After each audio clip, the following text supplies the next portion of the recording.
pies, a los pies de un ángel que le está revelando, tremenda revelación que es el libro de Apocalipsis, ¿ya? Para adorarle. Fíjese la intención de Juan, quedó tan impresionado con la revelación y con el ángel que se postra para adorarle, pero el ángel no lo acepta. Dice, y él me dijo, el ángel, mira, no lo hagas, yo soy consiervo tuyo. Nadie merece adoración, solamente el Señor. Amén. Hasta el ángel le dice, no, yo soy consiervo tuyo y de tus hermanos que retienen el testimonio de Jesús. Una vez. Pero lo repite.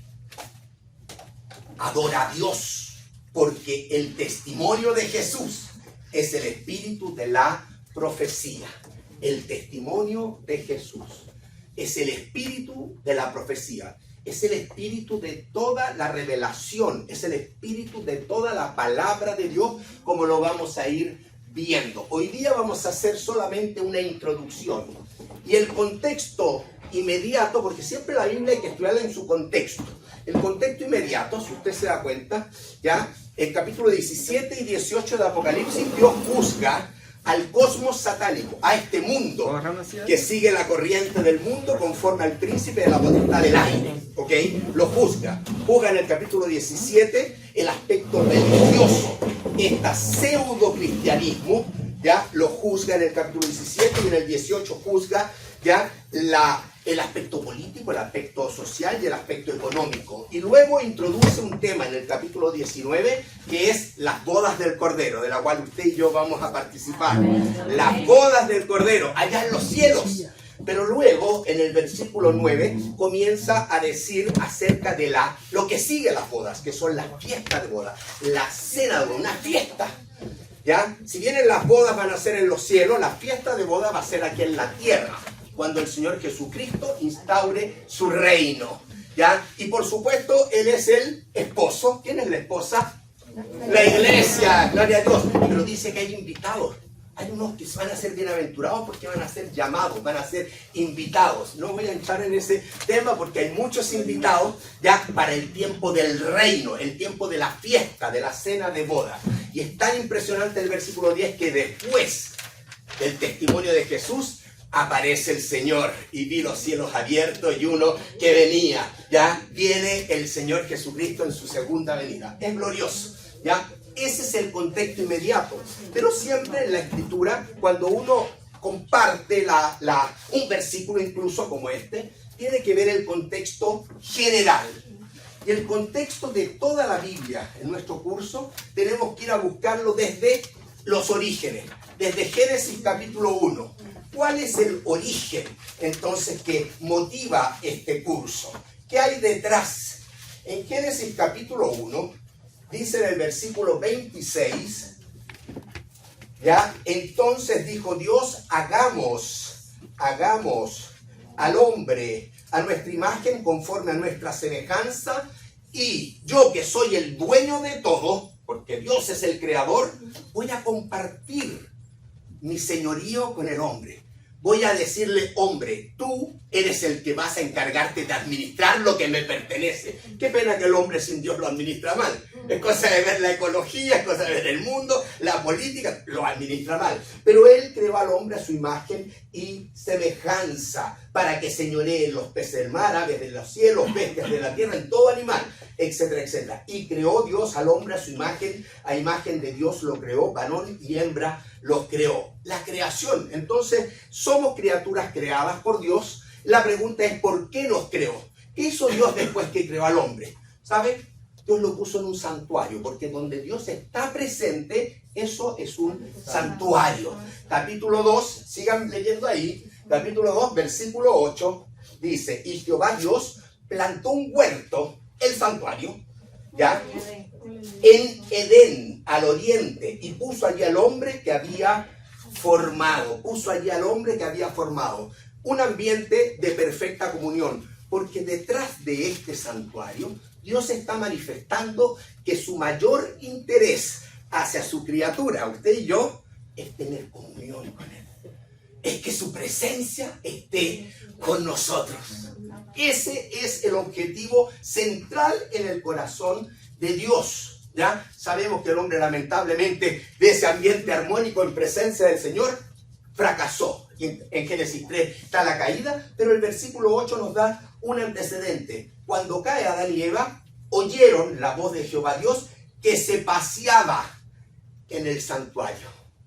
Porque Dios estableció ese concepto de querer estar con su criatura. Dios nos creó para habitar en medio de nosotros. Y eso, de mi punto de vista, es el centro teológico o hilo conductor de toda la Escritura. Por eso que el contexto lo estoy ampliando a toda la Escritura.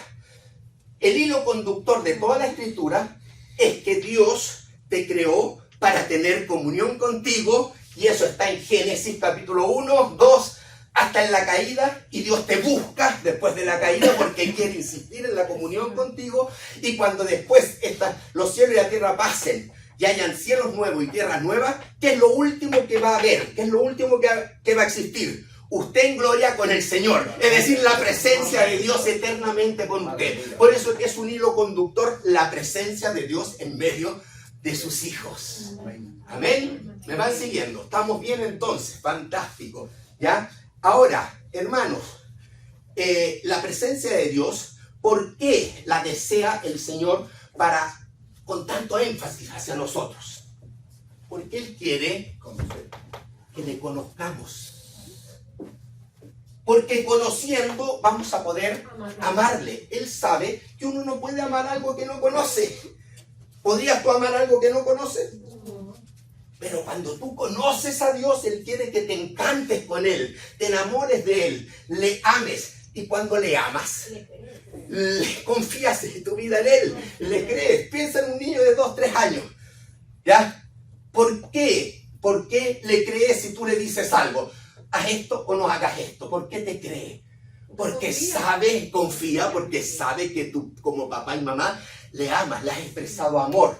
Te conoce, te ama, te cree. Y la fe, esto de creer, debe mostrarse en forma práctica. Y la forma práctica es obediencia. Obedecer al Señor. Este es el propósito central de Dios para contigo y para conmigo. Que le vayamos conociendo cada día más, para que cada día más le amemos, y para que amándole le creamos, y creyéndole vivamos en obediencia conforme a lo que Él dice, conforme a su palabra. Mira, ahí el problema es la lucha con la carne. Constantemente. Siempre va lucha con... Mira, hay 3 enemigos ya que no menciona. ¿Sí? Carne, mundo o cosmos satánico, sí, y Satanás. 3 enemigos que siempre se van a oponer a los propósitos de Dios para ti. Ahora, Dios tiene el concepto de que tú le conozcas, y por ende, para darse a conocer. Por ejemplo, si yo quiero conocerte a ti, hermano, no te conozco, a lo mejor yo te voy a pedir una sola cosa. Cuéntame tu testimonio. Y entonces te voy a conocer porque me va a contar la historia de su vida. Y voy a lograr conocer cómo es mi hermano y lo que ha hecho en su vida mi hermano. Testimonio. Cuando hablo de testimonio de Jesús, Dios se va a revelar. Dios se va a dar a conocer el testimonio de Jesús. Él se va a dar a conocer. Y Dios quiere tanto esto que dice la Biblia que nunca se ha dejado sin testimonio. Hechos capítulo 14. Vamos a Hechos capítulo 14. Ahí está. Sí, anotado. En este pasaje, el apóstol Pablo dice en el versículo 16, Hechos 14, 16, en las edades pasadas, Él ha dejado a todas las gentes andar en sus propios caminos, porque Él creó al hombre con libre albedrío. ¿Ok? Si bien no se dejó a sí mismo, Dios nunca se ha dejado a sí mismo sin testimonio, porque su énfasis es que su criatura le conozca, para que conociéndole le ame, para que al amándole le crea, y para que su vida se encauce en obediencia. ¿Por qué?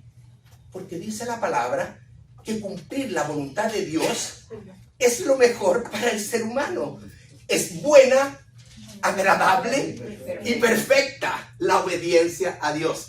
Así debe ser nuestra vida si queremos estar de triunfo en triunfo. ¿Ya? En Romanos capítulo 1, Dios dice que no se ha dejado sin testimonio, y en Romanos capítulo 1, el apóstol Pablo, que escribe esta epístola, nos deja sin excusa a todos los hombres. Versículo 19. Porque lo que de Dios se conoce les es manifiesto. El hombre sabe lo que de Dios se conoce, pues Dios mismo se lo manifestó. Las cosas invisibles de Él, el eterno poder y deidad, se hacen claramente visibles desde la creación del mundo, siendo entendidas por medio de las cosas hechas. Y entonces aquí está hablando de la creación, de modo que no tienen excusa. Y la característica, si sigue leyendo, es que el hombre, en lugar de adorar al creador, a Dios, empieza a formarse sus propios dioses, se distorsiona, se confunde y termina adorando a la creación y no al creador. Es lo que sigue ahí. Pero Pablo dice, no tienen excusa, porque todo hombre podría conocer a Dios simplemente si se largara a contemplar la creación. La creación es lo que se llama la revelación general. No hay nadie que esté exento de decir, yo no sé nada de Dios porque no vivo en la creación. Todos vivimos viendo la creación. Es la revelación general. Otra revelación general es tu conciencia, porque vimos que Dios te creó a imagen y semejanza de Él. Por ende, aunque tú ya no tengas un conocimiento de Dios, el inconverso me refiero, tiene en su conciencia un discernimiento de lo que es correcto y lo que no es correcto, porque fuimos creados a imagen y semejanza de Dios. Así que el hombre no tiene excusa frente a Dios. No hay justificación. Porque no hay justificación, porque la revelación de Dios ha sido general en la creación y en tu creación con conciencia. Amén. Sin embargo, Dios sabe que eso no es suficiente. Por eso no se ha dejado sin testimonio. Como no es suficiente esa situación, entonces ya Él empezó a revelarse con hombres en forma específica. En el Antiguo Testamento usted ve, por ejemplo, que ve a un hombre que tiene fe, Abraham, y se revela a Abraham. Y incluso llega a ser amigo de Abraham. Hace pacto con Abraham, que se traspasa a Isaac, a Jacob. Le dice que de ti voy a hacer una nación, Israel. ¿Ya? Que en ti serán benditas todas las naciones de la tierra. Le dice a Abraham, fíjese, ¿ya? Que además le va a dar una tierra.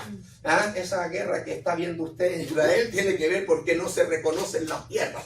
Pero un día Dios le va a cumplir ese pacto y Israel va a ser propietario o habitante de toda la tierra que Dios en la Biblia ha designado para ellos. En el reino. Ahora, después de revelarse entonces a hombres específicamente en la Escritura, se reveló al pueblo de Israel. Usted va al libro de Éxodo y ve que Israel estuvo esclavo 400 años por Egipto, pero ¿quién los liberó? El Señor con las 10 plagas, con el Cordero Pascual, abrió el Mar Rojo. Miren los tremendos milagros que Israel vio del Señor. Dios se reveló a su pueblo, pero quizás el evento más glorioso de la presencia de Dios con su pueblo se dio en el monte Sinaí, ¿ya? Y vamos a ir a Éxodo para que vea cómo Dios siempre insiste en su presencia. Éxodo capítulo 19. En Éxodo capítulo 19.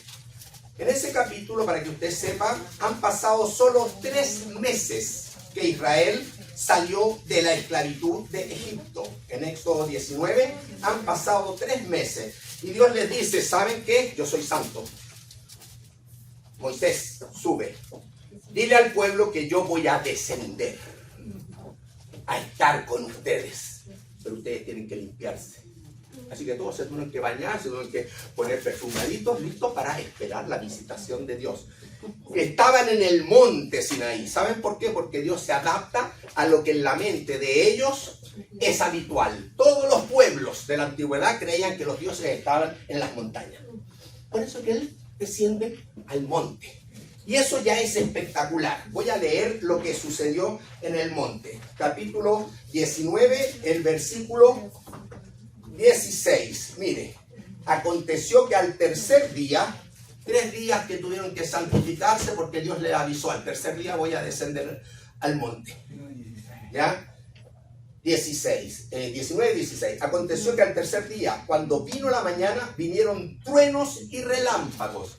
Hermano, aquí usted va a encontrar un evento que no se vuelve a repetir en ninguna parte y que solamente quizás es comparable un poco al día de Pentecostés, que fue con estruendo, y el día glorioso que el Señor Jesucristo venga por segunda vez. Esos son eventos espectaculares en la Escritura. La visitación de Dios al monte Sinaí dice que fue, fíjense, ya fue con truenos, con relámpagos, una espesa nube sobre el monte, sonido de bocina muy fuerte, quizás un chofar, una trompeta. Se estremeció todo el pueblo que estaba en el campamento, al parecer se acompañó de un movimiento telúrico, y Moisés sacó del campamento al pueblo para recibir a Dios y se detuvieron, es decir, salgan de sus carpas porque Dios va a visitarlos. Pero ellos están viendo en el monte que humeaba, por eso que hasta Moisés subió con temor y temblor, y ninguno de ellos se atrevió a subir. Le dijeron: Moisés, anda tú, nosotros no somos capaces. O sea, un espectáculo poderoso, una cosa espectacular, hermanos, ¿ya? Y descendió Jehová sobre el monte, versículo 20, sobre el monte Sinaí, descendió sobre la cumbre del monte, y llamó Jehová a Moisés a la cumbre del monte, y Moisés subió. Perfecto. Primera acción, el monte Sinaí. Pero hay algo impresionante, que en el mismo monte Sinaí, Dios le dijo a Dios: ¿sabes? Yo sé que ustedes tienen el concepto de que todos los dioses están arriba de los montes. Ustedes han visto a mí, al verdadero Dios, tronar con fuego, con humo, etcétera, etcétera. Terremoto. Yo soy el Dios verdadero. Yo quiero habitar en medio de ustedes. Así que hazme una tienda. Hazme un tabernáculo. Hazme un tabernáculo. Esa es la voluntad de Dios. Así que yo avanzo ahí al capítulo 25 en Éxodo, y el versículo 8. Dios le dijo a Moisés allá en el monte: y harán un santuario para mí. Lo mismo que ven. Harán un santuario para mí, y habitaré en medio de ellos, conforme a todo lo que yo te muestre. Moisés, no es a tu modo. Nunca va a ser al modo del hombre. Es conforme a mi modelo. Es conforme a cómo yo lo diseñe, que tú lo vas a hacer. Eso dice el versículo 9. ¿Me van siguiendo, hermanos? ¿Y cómo termina el libro de Éxodo? El libro de Éxodo, ¿dónde termina? Capítulo 40, último versículo, el 38. Veamos qué dice, cómo termina Éxodo. Esta historia rápidamente que estamos comentándola. ¿Ya? 40, versículo 38. Dice, en este pasaje usted va a ver que se cumple lo que Dios dijo. Moisés, hazme un tabernáculo conforme al modelo que yo te mostraré. Erigió Moisés el tabernáculo según el molde que Dios le mostró. Y cuando el tabernáculo se erigió, Dios llenó con su gloria el tabernáculo. Llenó con su gloria. O sea, vino a hacer presencia en medio de su pueblo. ¿Ya? Y termina el versículo: porque la nube de Jehová estaba de día sobre el tabernáculo, y la columna de fuego estaba de noche sobre él, a vista de toda la casa de Israel en todas sus jornadas. La nube representaba la presencia de Dios en medio del pueblo de día, y de noche la columna de fuego. ¿Se dan cuenta el deseo siempre de Dios de permanecer con ellos? Tabernáculo. El tabernáculo en el fondo es un gráfico. ¿Ya? Cuando yo veo el tabernáculo, yo veo que Dios se transforma en un artista, en un pintor. Es un gráfico, es un modelo que me deja del cielo, donde Él quiere que yo esté con Él también. Gloria a Dios.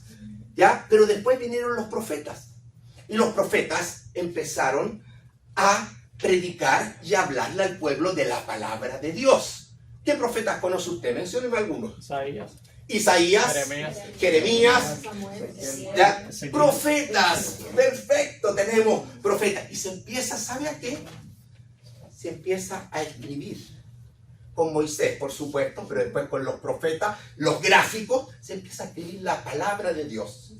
Y así como le decía que la creación es la revelación general, Dios entonces da un paso para que usted lo conozca más íntimamente.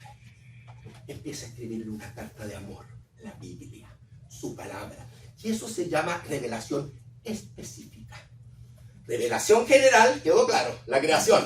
Revelación específica es Dios quien escribe su palabra. La revelación escrita de Dios. Y comienzan entonces ahí los profetas. Y por eso que el testimonio de Jesús es el espíritu de la profecía. De todo lo que después continúa como revelación escrita. En el fondo, el testimonio de Jesús es la palabra de Dios que revela al Señor para que le conozcamos, le amemos, le creamos y le obedezcamos. ¿Está claro? Bien, bien, hermanos. Muy bien. ¿Ya? Entonces, ya en relación a los profetas, el autor de Hebreos, vamos ahora al Nuevo Testamento, a Hebreos, el libro de Hebreos. Usted después llévese todos esos versículos y los medita en su casa. Dice en Hebreos 1:1, Dios, habiendo hablado muchas veces Dios habló al pueblo, y de muchas maneras, gráficos,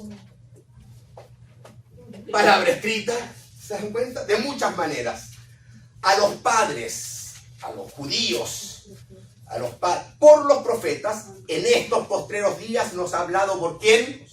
Por el Hijo. Todo esto era figura, el tabernáculo era figura del Señor Jesucristo y cada cosa del tabernáculo habla de Cristo. Y cada palabra de los profetas y cada profecía tenía su cumplimiento en Cristo. Por eso es que todo se cumple en el Señor Jesucristo. En estos postreros días nos ha hablado por el Hijo. Ya no hay más palabra escrita. ¿Se dan cuenta? Ya no va a haber otro gráfico así como otro modelo de tabernáculo. No. En estos postreros días nos ha hablado por el Hijo, a quien constituyó heredero de todo y por quien asimismo hizo el universo, el cual siendo el resplandor de su gloria. ¿Quién es el Hijo? Es el resplandor de la gloria de Dios, la imagen misma de su sustancia. Y además de ser el creador, es quien sustenta todas las cosas con la palabra de su poder. ¿Por qué? Porque Él hizo ya la purificación de nuestros pecados por medio de sí mismo. Y apunta a la cruz de Cristo. Se sentó a la diestra porque resucitó. Murió por amor a ti y a mí. Pagó el precio de nuestros pecados, llevó nuestras culpas, al tercer día resucitó, ascendió y está a la diestra de Dios Padre. Por eso es que Él es digno como creador, pero como salvador, de revelar a Dios. Y Jesús es quien revela a Dios. ¿Ok? Ahora llegamos por fin al tema por el cual nosotros nos congregamos, el testimonio de Jesús. ¿Dónde vamos a ver el testimonio de Jesús? Hermano, lo podríamos ver en toda la Biblia. Lo podríamos ver en el tabernáculo, si hiciéramos un estudio de tabernáculo. No lo vamos a hacer en este curso. Lo que vamos a hacer es ir al Evangelio de Juan, a un evangelio. Y en el Evangelio de Juan, ya, vamos a ver qué nos dice Juan sobre el Señor Jesús. Porque el apóstol Juan estuvo consciente de todo esto que hemos hablado, del tabernáculo, del monte Sinaí, de los mensajes de los profetas, etcétera, etcétera. El Evangelio de Juan. Ya, de hecho, el Evangelio de Juan es el apóstol más cercano al Señor. Él era el más joven de todos los apóstoles. Dice él mismo que era el apóstol al cual Jesús amaba. ¿Ya? Él dice también que él ya en la última cena estaba al lado del Señor Jesucristo en la última cena, ¿ya? Que estaba recostado cerca del pecho del Señor Jesús. Juan es el único que también estuvo a los pies de Cristo en la cruz del Calvario junto a las mujeres. O sea, estoy hablando de un testigo muy cercano al Señor. Eso es el Evangelio de Juan. Eso es el Evangelio de Juan, ¿ok? Y él entonces ya en su Evangelio escribió, y ahora vamos a Juan capítulo 1, y empezamos nuestro estudio. Bueno, la verdad que la introducción nomás, ¿ya? Pero en eso estamos. Y escribió en Juan capítulo 1, versículo 1, en el principio, antes que nada existiera, En el principio era el verbo era con Dios y el verbo era Dios. Lo primero que Juan dice es que esta persona que estuvo a mi lado, este Jesús, que caminó 3 años al lado nuestro, ya no era un hombre común y corriente. No era otro más de los profetas. No era un maestro más. Este era Dios que nos visitó. Oh, mira el versículo 1 tremendo. Este era en el principio, versículo 2, con Dios. Lo reconoce como el creador de todo. Todas las cosas por Él, por el verbo, por Jesús fueron hechas. Y sin Él nada de lo que ha sido fue hecho. En Él, en Jesús, estaba la vida y la vida era la luz de los hombres. Y en el versículo 14 dice, y aquel verbo, ese verbo del versículo 1, fue hecho carne. Él fue hecho carne. Y escuche, y habitó entre nosotros. Habitó, subraya habitó. Porque lo que significa esa palabra ahí es que Jesús hizo campamento entre nosotros. Ese es el original. Jesús hizo tabernáculo entre nosotros. Jesús se tabernaculizó. Eso es lo que está diciendo el original. ¿Ya? O sea, ese Dios de la gloria descendió de los cielos. Y no descendió a un tabernáculo como descendió Dios del monte Sinaí a la carpa, sino que ese Dios de la gloria descendió para habitar en medio nuestro y se hizo carne, de carne y hueso. Él vino ¿para qué? Para estar en medio nuestro y para mostrarnos a Dios. Para mostrarnos a Dios. Eso es el énfasis del apóstol Juan, ahí en el versículo 14. Es algo impresionante. Es algo es impresionante, claro. A veces uno lo ve pequeño, porque por eso que Filipenses dice ya que haya en ustedes el mismo sentir que hubo en Cristo Jesús, el cual siendo en forma de Dios, el Dios de la gloria, no se aferró a su gloria, sino que se despojó a sí mismo y vino, se tabernaculizó para estar con nosotros. Y no solamente vino para revelar al Padre, sino que vino para morir por ti y por mí, porque se hizo obediente hasta la muerte y muerte de cruz. Por eso es que Dios le exaltó hasta lo sumo y que tiene un nombre sobre todo nombre. Y en el nombre de Jesús se va a doblar toda rodilla, por las buenas o por las malas. Aquí todos por las buenas, pero por las malas también. Se van a doblar delante del Señor Jesucristo y toda lengua confesará que Jesucristo es el Señor, para gloria de Dios Padre. Amén. Entonces está claro el mensaje, hermano. Yo creo que está muy claro, ¿ya? Sin duda, ¿ya? El Señor, en la persona de Jesucristo, la segunda persona de la Trinidad, se acerca a nosotros porque se autolimita, siendo el Dios eterno. Como dijo Santoyo, claro que mencionaste Apocalipsis, Santoyo, ya, yo soy el alfa y el omega, eso no está en Juan, está en Apocalipsis, ya, el principio y el fin, Él es el eterno Dios. Y este eterno Dios se autolimita a todo lo que significa la limitancia humana. Tuvo sed, tuvo hambre, fue perfecto hijo de hombre, pero Juan lo va a mencionar y lo va a revelar como hijo de Dios. Va a enfatizar su divinidad, mientras que Lucas va a enfatizar su humanidad, hijo de hombre. Amén. Bueno, seguimos. En el capítulo 1 de Juan, quiero terminar para mostrar uno de los tantos propósitos por los cuales vino el Señor Jesús a este mundo. Uno, hay muchos, pero Juan quiere mostrar uno en el versículo 18. A Dios nadie le vio jamás. Nadie ha visto a Dios. De hecho, el más cercano quizás fue Moisés, pero solamente pudo ver la espalda. Porque no hay hombre que pudiera ver a Dios cara a cara, no hasta la gloria, y quedar con vida. ¿No? Porque eres pecador, soy pecador y eres santo. Entonces, a Dios nadie le vio jamás. Pero dice, el unigénito Hijo que está en el seno del Padre, Él le ha dado a conocer, Por lo tanto, uno de los propósitos por los cuales Jesucristo se tabernaculizó, ¿me entiende el término, no? Habitó en medio nuestro, es para dar a conocer al Dios que nadie ha visto. Uno de los propósitos, Él vino para dar a conocer a Dios. ¿Por qué, me pregunto? ¿Para qué vino a dar a conocer a Dios? Vuelvo a repetirle.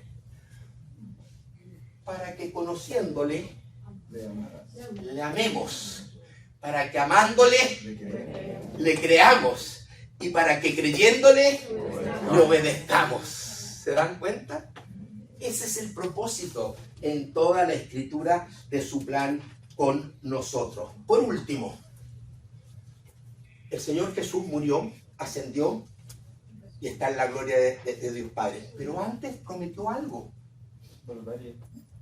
Prometió algo, ¿no? ¿Qué prometió? El Espíritu Santo. Gloria a Dios. El Espíritu Santo prometió el Señor, ¿ya? Y justamente, si uno va a Hechos, en el capítulo 2, vino el Espíritu Santo. Hechos 2. Bueno, podría leer Hechos 1:8, decirlo de memoria porque es bien conocido.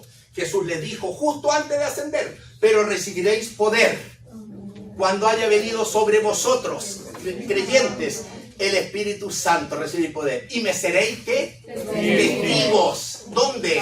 En todo Jerusalén, en toda Judea, en Samaria, y hasta lo último de la tierra. O sea que Dios había prometido el Espíritu Santo. Y en el capítulo 2 dice, cuando llegó el día de Pentecostés, es una fiesta judía, Pentecostés es la fiesta de las semanas, ya es la fiesta de Shavuot, ¿ok? Ya estaban todos los creyentes, unánimes, juntos.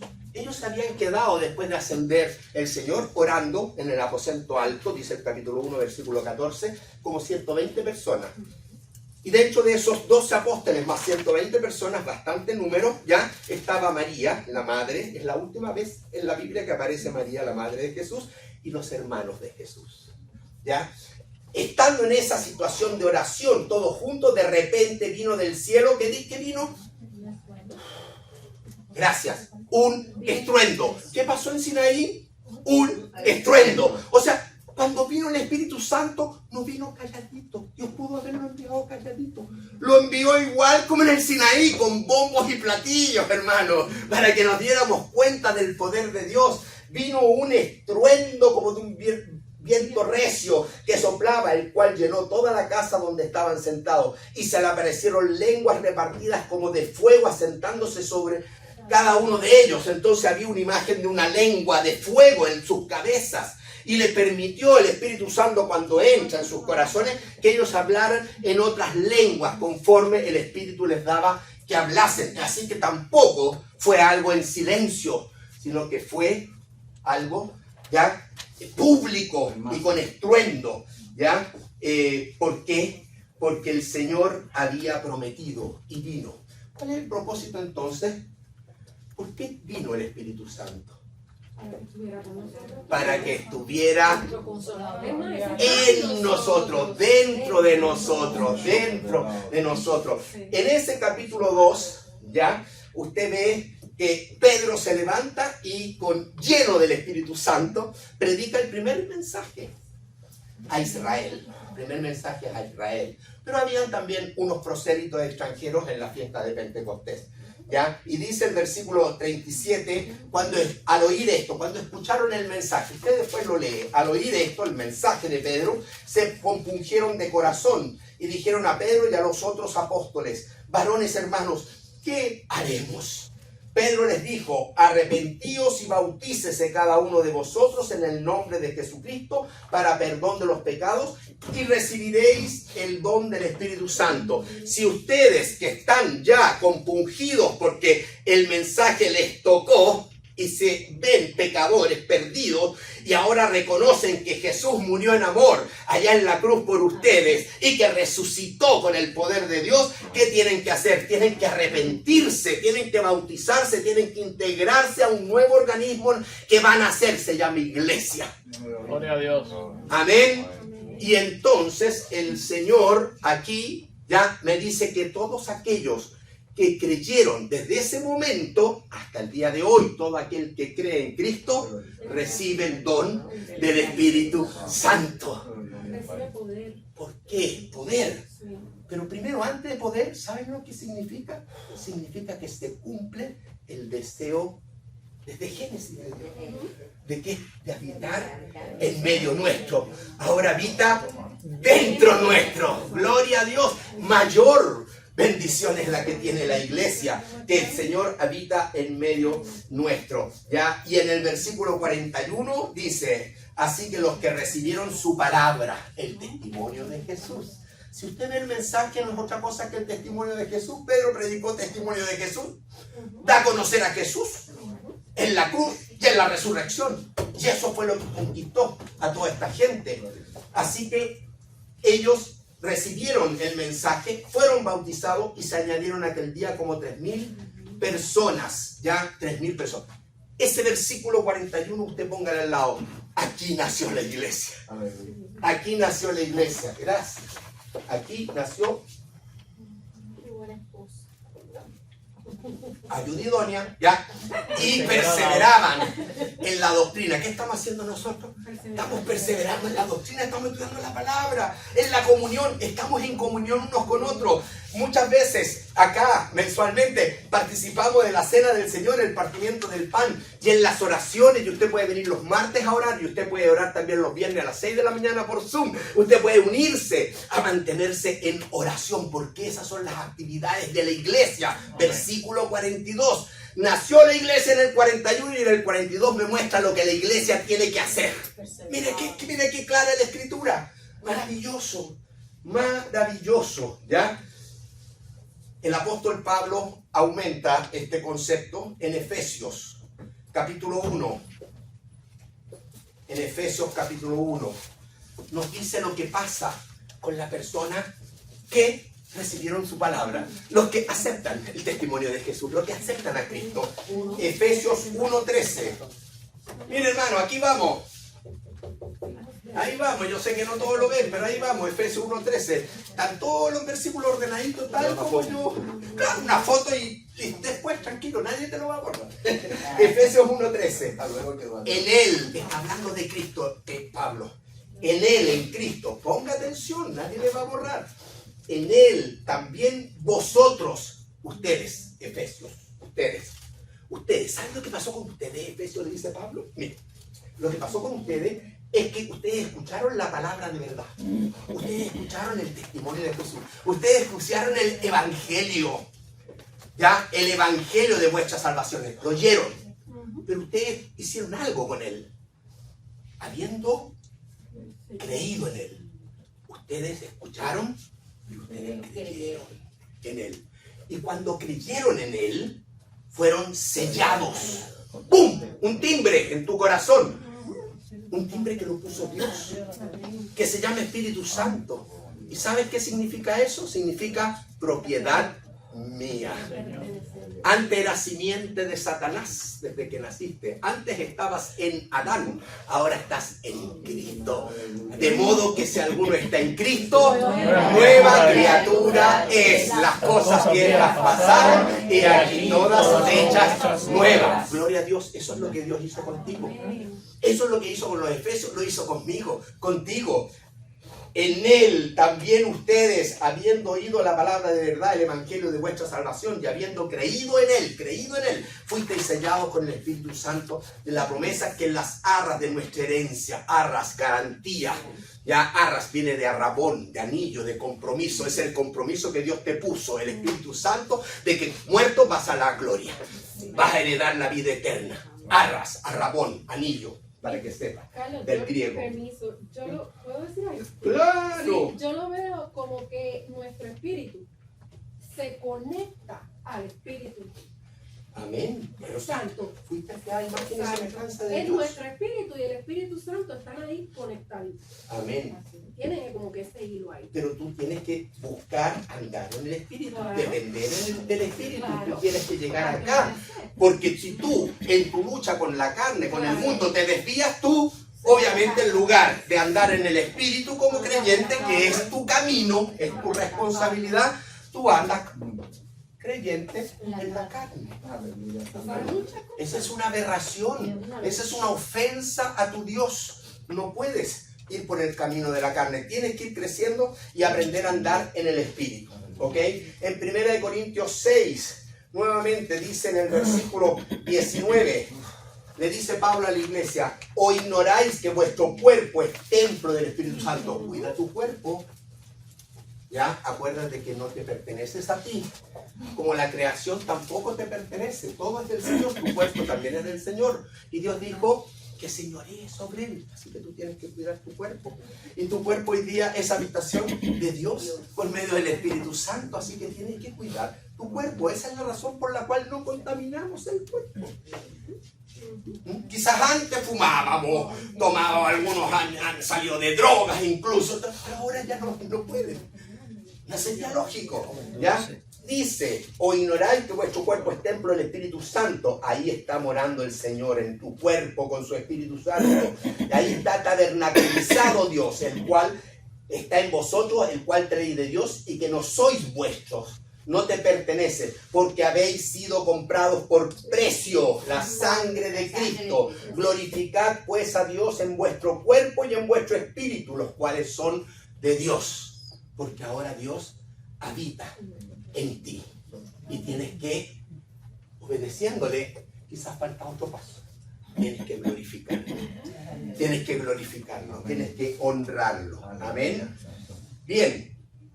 ¿Qué hace? Ya que el Espíritu Santo vino a morar en mí, ¿qué hace el Espíritu Santo? Y con esto vamos terminando. ¿Ya? Vamos al Evangelio de Juan, capítulo 14. En Juan 14, lo que yo decía, Cristo prometió a los discípulos cuando todavía caminaba con ellos. Pero ya les estaba avisando que iba a la cruz. ¿Ya? Juan 14, versículo 15, dice Jesús: si me amáis, guardad mis mandamientos. Obediencia. Y yo rogaré al Padre y os dará otro consolador para que esté con vosotros para siempre, el Espíritu de verdad, al cual Él mandó, al cual el mundo no puede recibir, porque no le ve ni le conoce. Pero vosotros le conocéis porque mora con vosotros y estará en vosotros. Esa es la promesa de Jesús, de que el Espíritu Santo, que antes de que se inicia la iglesia, ¿se acuerdan? Hablamos de hecho, antes. ¿Qué pasaba con los creyentes entonces antes de la iglesia? El Espíritu Santo estaba al lado de ellos, estaba con ellos. Pero Jesús dijo que cuando ahora Él ya muerto, resucitado, glorificado, ascendido, ya tú creyeras en Él, el Espíritu iba a estar dentro, en ustedes. Y esa es la diferencia de la iglesia con todos los santos antes de la iglesia, como los santos del Antiguo Testamento. ¿Se entiende? Por eso dijo ¿Ya? que nos convenía que Él se fuera para que pudiéramos recibir. Claro, si no... Convenía si Él no se iba. Pues. Y aparte que si no se iba, ¿qué? Tenía que pasar por la cruz, si no, nadie sería salvo, no habría salvación, imagínense. En el versículo 26, avancen ahí mismo al versículo 26, Juan 14, 26. Más el Consolador. Estamos viendo qué es lo que Jesús prometió el Consolador, pero en el versículo 26 ya va mostrando qué va a venir a ser el Consolador. ¿Qué va a ser? El Espíritu Santo a quien el Padre enviará en mi nombre, Él os enseñará todas las cosas. Hermanos, es el Espíritu Santo el que te da discernimiento para poder entender. Por eso que Corintios dice que el hombre natural no puede entender las cosas espirituales. Para él son locura. Pero para nosotros que tenemos el Espíritu Santo, la palabra de Dios puede saltar como vida y debe hacerlo así. Para cada uno de nosotros, para que conozcamos al Señor, conociéndole, le amemos, amándole, le creamos y creyéndole, le obedezcamos. Amén. Capítulo 15, versículo 26. Entonces, en el 26, Él os enseñará todas las cosas y os recordará todo lo que yo os he dicho. Dos cosas iba a hacer el Espíritu Santo cuando viniera. Le dijo Jesús, Él les va a enseñar todas las cosas. A los discípulos en forma muy especial, a ellos les dijo, les hará recordar todas las cosas. ¿Por qué les hizo recordar? porque inspirados por el Espíritu Santo, ellos recordando todas las cosas pudieron escribir la palabra. Pero yo tampoco ya acepto hoy día que alguien me diga, es que yo no tengo buena memoria. Porque estás en contra de uno de los propósitos por los cuales vino el Señor Jesucristo. Lo que no tiene no es memoria, lo que no tienes es disciplina. Es distinto. Porque si empiezas a ejercitar la memoria, te vas a dar cuenta que el Espíritu Santo te va a dar memoria, te va a hacer recordar todas las cosas, toda su palabra. Vas a empezar a memorizar versículos y vas a poder llenarte y vas a poder testificar en el poder del Espíritu Santo. Amén. ¿Me creen eso? Amén, amén, hermano. Entonces, Él vino ya para enseñarnos y para hacernos recordar todas las cosas. Versículo Juan 15, 26, 27. Pero cuando venga el Consolador, a quien yo os enviaré del Padre, el Espíritu de verdad, el cual procede del Padre, Él dará, ¿qué? Testimonio. ¿Qué estamos estudiando? Testimonio de Jesús. Él dará testimonio acerca de mí. Él dará testimonio de mí. Así que el Espíritu Santo lo que hace es hablar de Jesús. Y en otro versículo dice, Él me glorificará. El objetivo del Espíritu Santo es glorificar a Jesús. Mire, el Hijo, segunda persona de Trinidad, su función, una de sus funciones es dar a conocer al Dios invisible, al Padre. ¿Está claro? Ya, Él no se da a conocer a sí mismo. Él da a conocer al Padre. El propósito del Espíritu Santo no es darse a conocer a sí mismo. Es dar a conocer al Hijo y glorificar al Hijo. Ya está la Trinidad. Dios en tres personas. Ninguno busca lo suyo propio. Ninguno. Buscan que la Trinidad completa sea honrada, glorificada. Amén. ¿Se da cuenta? Así que subrayen ese versículo el testimonio. Él dará testimonio acerca de mí. Hermanos, ¿por qué haremos este curso? Porque queremos conocer más a Jesús. Porque queremos amar más a Jesús. Porque queremos creer más en Jesús para poder obedecerle. Y Jesús, consciente de esto, consciente de que el testimonio de Jesús es el espíritu de la profecía, es toda la palabra de Dios. Él dice en Juan 5:39, y con esto termino, escudriñar las escrituras. Son palabras de Jesús y no son opciones ni sugerencias, son mandatos. Muy bien, hermano, son mandatos. Escudriñar las escrituras, porque a vosotros os parece que en ellas tenéis la vida eterna. Y escuche, y ellas, las escrituras, son las que dan testimonio de mí, el testimonio de Jesús. ¿Dónde encuentras a Jesús? En la palabra. ¿Quién te lo revela? El Espíritu Santo. Hermano, ¿quién es el Espíritu Santo? ¿Tiene Biblia? ¿Tiene excusa? A escudriñar las escrituras, a escudriñar. Y la palabra escudriñar significa no una leída superficial, a la rápida. No, significa estúdiala, analízala, medita con diligencia, como si fueras un verdadero detective que junta pruebas para llegar a la resolución de un caso. Ese es el término en el original. ¿Ya? Así que escudriñar las escrituras significa que tienes que investigar, tienes que meditar, tienes que tomar tiempo, tienes que estudiar, analizar, nada superficial. Escudriñar las escrituras porque en ellas son las que dan testimonio de mí. Bien, hermanos, aquí vamos a quedar hoy, pero les voy a dar dos tareas. Anotar. Primera tarea, yo quiero que mientras desarrollamos este curso, usted escudriñe las escrituras, pero escudriñe el Evangelio de Juan. Ya que estamos en él. Evangelio de Juan. ¿Ok?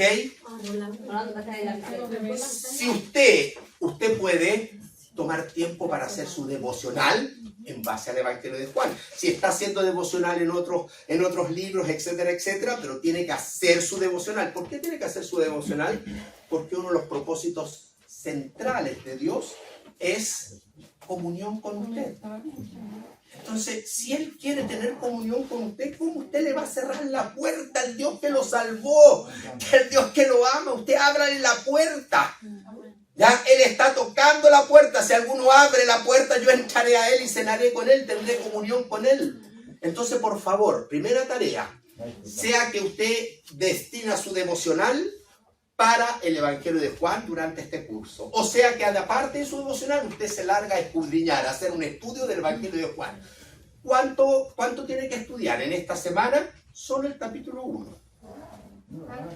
Usted dirá, pero ¿cómo? Si tengo 7 días, yo que 7 días tendría que avanzar hasta el capítulo 10. No, yo quiero que avance el puro capítulo 1, porque yo no quiero que lo lea. Ese nada más bien complicado. Yo no quiero que lo lea, yo quiero que escudriñe, yo quiero que lo analice, yo quiero que usted medite. Primera tarea, ¿está bien? Así que, y ojo, que van a haber algunas clases en las cuales yo voy a calmarme, no voy a hablar y voy a pedirle todas las tareas y ustedes van a participar. Así que empiece a hacer apuntes, ¿ya? Y resúmenes del capítulo 1 del Evangelio de Juan. Segunda tarea, ¿ya? Segunda tarea, ¿ya? Mire, nosotros este curso lo tenemos basado en 7 afirmaciones que Jesús hace utilizando la frase yo soy. 7 afirmaciones hace Jesús en el Evangelio de Juan. Yo soy algo. Por ejemplo, le voy a poner un ejemplo y usted lo va a poner. Entonces usted va a poner el primer yo soy, ¿ya? Y usted va a poner al lado Juan 6:35. Juan 6:35. ¿Qué dice Juan 6:35? Yo soy el pan de vida. Y usted lee. Y usted pone acá, yo soy el pan de vida. Es muy fácil porque este es el primer yo soy. Usted siga con los yo soy, ¿ya? Y la verdad es que tiene que llegar hasta el capítulo 15, versículo 1. No más, del 6 al 15. Pero busque los 7 yo soy y usted pone primero Juan 6:35, yo soy el pan de vida. Segundo, y usted va a tener que ir a otro versículo que lo va a poner ahí y va a poner la frase yo soy, lo que Jesús dijo. 7 frases. Muy bien. Muy bien, hermano. Estamos en la hora. Vamos a dar gracias y voy a pedir